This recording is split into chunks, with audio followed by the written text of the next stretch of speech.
మనలో ఎంతో మంది శారీరకంగా ఎలాంటి సమస్యలు లేకున్నా బతుకు పోరాటంలో అలసిపోతుంటాం. కానీ కేరళలోని కేవి రబియా అనే యువతి మాత్రం తాను 2 చక్రాల కుర్చీకే పరిమితమైన నలుగురికి సేవ చేస్తూ దేశవ్యాప్తంగా గుర్తింపు పొందారు. అంతేకాదు తన జీవితంలో వెలుగులు నింపుకుంటూ నలుగురికి ఆ కాంతిని పంచుతున్నారు రబియా.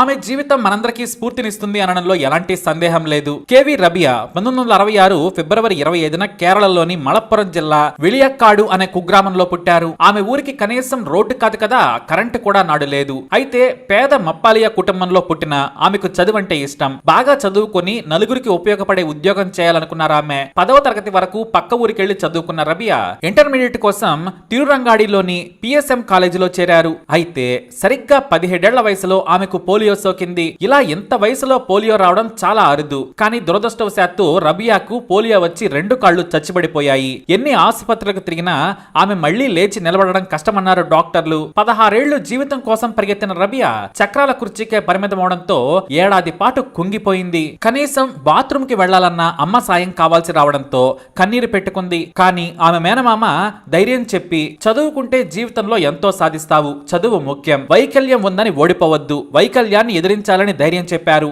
ఇటు తండ్రి కూడా నేనున్నాను, ప్రాణం పోయే వరకు నువ్వు ఓడిపోకుండా నేను చూసుకుంటానని రబియా చేయి పట్టుకుని మరీ చెప్పారు ఆయన.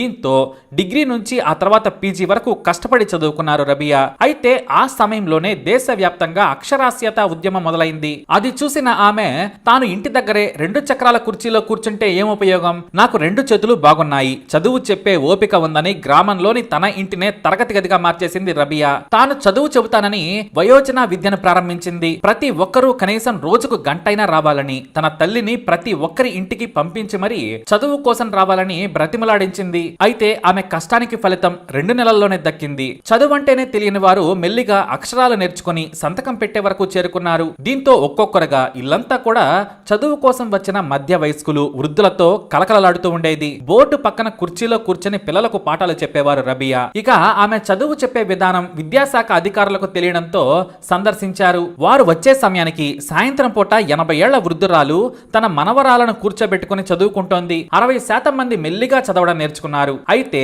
వారు వచ్చే సమయానికి అక్కడ కరెంట్ లేదు. గుడ్డి దీపం దగ్గరే చదువుకుంటూ ఉన్నారు. రబియాను చూసి మెచ్చుకున్న అధికారులు మీడియాను పిలిచి మరీ ఆమె ఘనతను మెచ్చుకున్నారు. అయితే తమ తరపున ఏం కావాలి అని అడగడంతో, నాకేమీ వద్దు, మా ఊరికి కరెంటుతో పాటు రోడ్డు కూడా వేయమని కోరారామె. వెంటనే కలెక్టర్ కు ఈ విషయం తెలియగానే రోడ్డుతో పాటు కరెంటును కూడా వారంలో ఏర్పాటు చేసేశారు. ఆ రోడ్డుకి అక్షర అనే పేరు పెట్టారు రబియా. అక్షర రోడ్ అంటే వెలిలిక్కాడు అని అందరూ గుర్తిస్తారు. ఇదంతా రబియా ఘనతే. అంతేకాదు ఆ తర్వాత చలనం అనే స్వచ్ఛంద సంస్థను నెలకొల్పారు రబియా. తనకొచ్చిన పేరుతో మరింత మందికి సేవ చేయాలనుకున్నారు. తానే ప్రెసిడెంట్ గా ఉంటూ 6 స్కూల్స్ ని నడుపుతూ ఉన్నారు. ఇక విరాళాలు వచ్చినా సరే రూపాయితో సహా లెక్క చెప్పి మరి ఆమె వికలాంగులకు, మానసిక రుగ్మతలున్న పిల్లలకు సేవ చేస్తూ ఉన్నారు. ఆమె సేవలను మెచ్చిన కేంద్రం నాడు ప్రధాని నరసింహారావు చేతుల మీదుగా 1993లో నేషనల్ యూత్ అవార్డుతో సత్కరించింది. ఆ తర్వాత కర్నాగి స్త్రీ శక్తి పురస్కార్ అవార్డును కూడా అందుకున్నారు. కుర్చీలకే పరిమితమైన వందలాది మంది వికలాంగులు, వారి తల్లిదండ్రుల మొహంలో చిరునవ్వులకు కారణమైంది రబియా.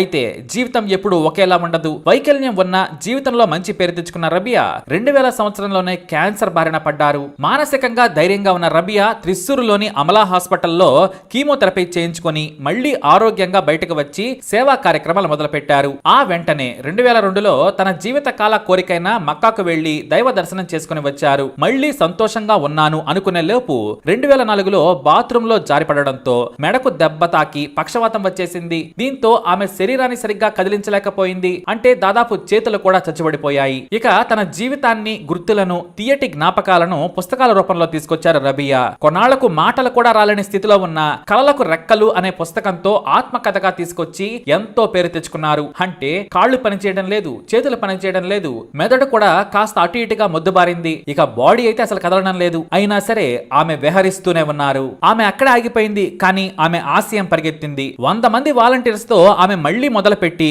చదువు అనే యజ్ఞం మాత్రం కొనసాగిస్తూనే ఉంది. మరో 2 పుస్తకాలు రాసి వాటి రాయల్టీతో వచ్చే డబ్బులతో కాలం వెళ్లదీస్తూ ఉంది రబియా. 2022లో ఆమె సేవలను గుర్తించిన ప్రభుత్వం రబియాను పద్మశ్రీతో సత్కరించింది. ఈ బిరుదు చాలు రబియా గొప్పతనం ఏంటో చాటేందుకు. 16 ఏళ్లు సాధారణ మనిషిగా బ్రతికి 17 వచ్చే సమయానికి వైకల్యం బారిన పడిన రబియా ఆ తర్వాత చివరకు మాట్లాడలేని స్థితికి చేరుకోవడం విచారకరం. ఆమె బాడీలో కదిలేది కుడి చేయి ఒక్కటే.